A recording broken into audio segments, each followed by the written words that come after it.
So projections, our goal for year one is going to be 500 claims through the system. That would be a revenue of about $850,000, with profit being about $297,000. Okay, so that's about 2% of the total annual investment market. Just to give you an idea, there's about 20 to 30,000 claims a year in this CSRA is what I'm talking about. And I'm licensed in Georgia, South Carolina, and North Carolina, so I basically can do either side of the river. Year two, the goal is to jump into 3 cities. Maybe 5, but 3 feels more comfortable to me. And then again, the assumptions we're making is that each city in its first year is going to do 500 claims through the system. I don't feel like that's super aggressive. I think it's doable, especially with a good marketing strategy. Year two, I plan on ramping up and getting to 2,000 claims, which would be about 10% of these markets. And then year three, 3,000 claims. And so just kind of incremental growth as we get instantiated in the local community. And so you can see how the revenue kind of jumps year over year, where we get 10 total cities, revenue of 20 million, profits going to go up because we're going to bring some of that adjustment work in-house. We won't be using that service anymore, which is, it's expensive, but it makes it so we don't have to pay employees.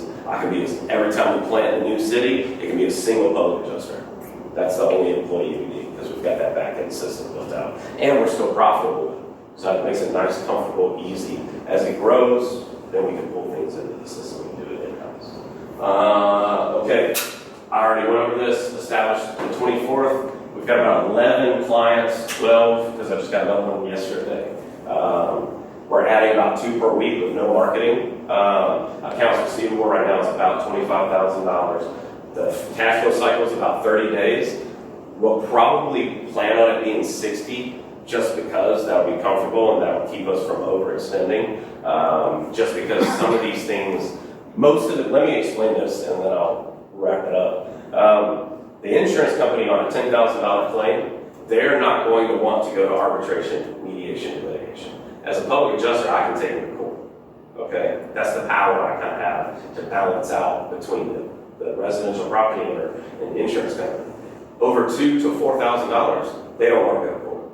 It's not worth their time, it's not worth their money, they want to settle the claim. And so there's some tricks that I'm not going to show because don't pay attention to the man behind the screen, but there's some little tricks when you're public adjusting where you can give them some stuff, make them feel like they got something, right, out of the loss, and you get 99% of what you wanted in that loss. And so I've not been on a single loss. This includes, I've done large loss commercial work as well. Never been on a single loss where a PA didn't drop the claim.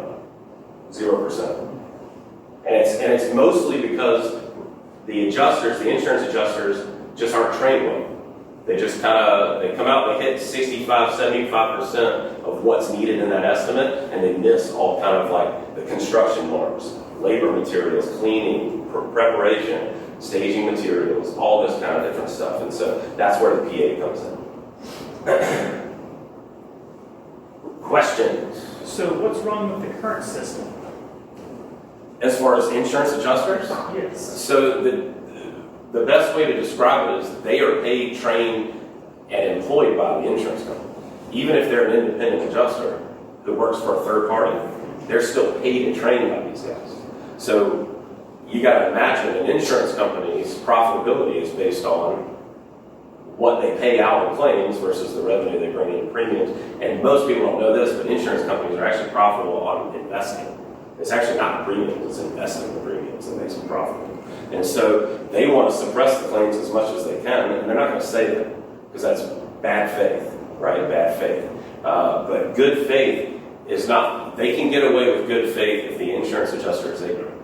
So if he doesn't know what he's doing, he's not experienced, he hasn't been doing it for a long time. So that's why I'm creating a system. My goal in year 2 is in Augusta to offer a beginning system of calling claims consulting, where you can represent yourself if you feel comfortable enough doing that, and we'll drop that percentage and we'll consult you. We'll basically give you the words to say, the things to do, what the insurance adjuster is supposed to be doing per regulations in the state. That way you're equipped to represent yourself, and then we're back here in the background if we need to come fully represent you. But the current system, like I said, I've been doing insurance adjustment for about 8 years.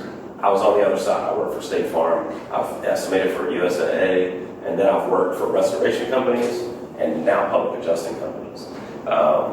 Every time a PA is involved, the claim goes up.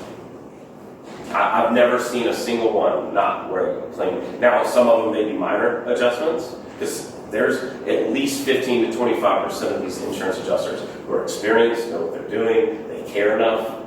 But if the insurance adjuster is getting paid $300 to come do an adjustment, you're going to get $300 worth of effort. People only work as hard as they pay for, right? And so it's basically, it's one of those things that you can roll the dice and gamble on the settlement and not hire a PA. But this is basically peace of mind, and we're the legal representative. So now you don't have to schedule the inspection, you don't have to do the negotiation, you don't have to handle the paperwork. It all flows through your PA, and you can just do what you do on a daily basis and not worry about it. Know that we've got you back. So I guess I'll preface that my question is coming from the standpoint that I see a ton of potential in what this is, and my biggest concern is that you're growing too slow. And so I guess really, like, what are the barriers for other people to compete with you on this, and what are the barriers for you being more aggressive? So there are no barriers for aggression. This is basically me saying, if I were to not take on a big investor, I think that this is doable. Right. If I did want to jump into an investment situation where we took a seed and we went into round A, I think we could grow extremely, way faster. Because like I said, it's all marketing. It's all getting them into the system and adopting the technology. As far as competition goes, there's really nothing, like, anybody in this room could go get their PA license if they wanted to. But like, there's a whole lot of information that they need to know. And my experience is it takes about 5 years of adjusting to get to the place where you're comfortable enough to be able to read a policy, interpret it, execute on the provisions inside of it, know the language, know how the flow goes. And so the goal, I guess, there is no real way to eliminate competition, but we're going after underserved markets. And so the PA existing model, I don't think they'll feel the pain of it. So at this stage, I'll do my own thread, but it's ClaimBot, right? So how much is automated? So that's the actual goal of the development. As right now, it's very traditional on the back end. So, but my goal is I have 3 phases. I've got phase 1, which is Augusta, develop the model, perfect it. Phase 2 is multiple cities, where we have some automation and we're bringing stuff in-house. And then phase 3 is actually what I want to do, is I want to create an AI machine learning system to pump this stuff in. All this data that we're collecting from the loss, the geographic area, to begin to create what I like to call a virtual adjuster, where now you as the homeowner, there's no adjuster. You as the homeowner take some photos with your camera, and it pops out an estimate, and now there's no argument. This is the estimate. Okay, so how far have you gone on developing the cost model for developing the tech, and what does the customer acquisition cost look when you have to scale faster than word of mouth a lot? Right. So customer acquisition cost is going to be interesting, because that's one of those things that I don't think we can really project too well, because we're not sure. Because there's an education level that needs to happen before people adopt it. And so that's why year 1, first 6 months, I really wanted to focus on Augusta and figure out, okay, what kind of marketing is working. I mean, we're bouncing everything from billboards to Facebook Live and podcasts to be able to kind of push this information out, and those kinds of things. And so I'm not sure on the customer acquisition side. I think that's going to be something in the next 4 months or so that we'll know. And then, what was the other question? Well, I mean, I guess where I'm going with this is I have a slight concern that you might need to pull back into stealth and build out right now, because I think that the players can overrun you as soon as they know what you're doing. That's a great point. And that's one of the reasons I wanted to do this, because I know the way my personality is I'm like a kid with like a toy. I like want to run with it. I'll stay up all night, wake up at 3 in the morning, and just continue down this road. And so that's actually a pretty valid point. Is that maybe the development piece and getting our feet under ourselves is a good idea, and that changes the model from penetrating the market that we're in to, hey, let's not do any of that and let's take on investors. Yeah, it's definitely a VC funded model. Yeah. So. Yeah, which I think I'm open to. I think that there is a play there where that makes sense. And like you said, it definitely protects the idea. Because I've searched for something similar, and actually the insurance companies are the only ones that are doing something remotely in the same world. Most of these PA firms don't care. They're so cash rich because they're providing a service and they're making this percentage off the settlements. And in the areas they're in, like, they don't care. There's no pinch for them to try to get better. And I've seen it on that side. They're kind of lazy. We'll have to work for them. So what is the, at one point in time with your customer, are you unable to help them? You had mentioned earlier that when they call the insurance adjuster and they said they're fraud, they can immediately just shut them down. At what point in time are you unable to help them?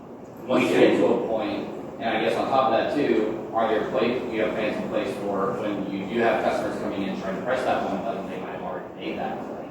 Yes. They've been denied. So inside of the app, and I can actually show you a little bit. So if the claim has closed, we can still actually, I lose it? Sure.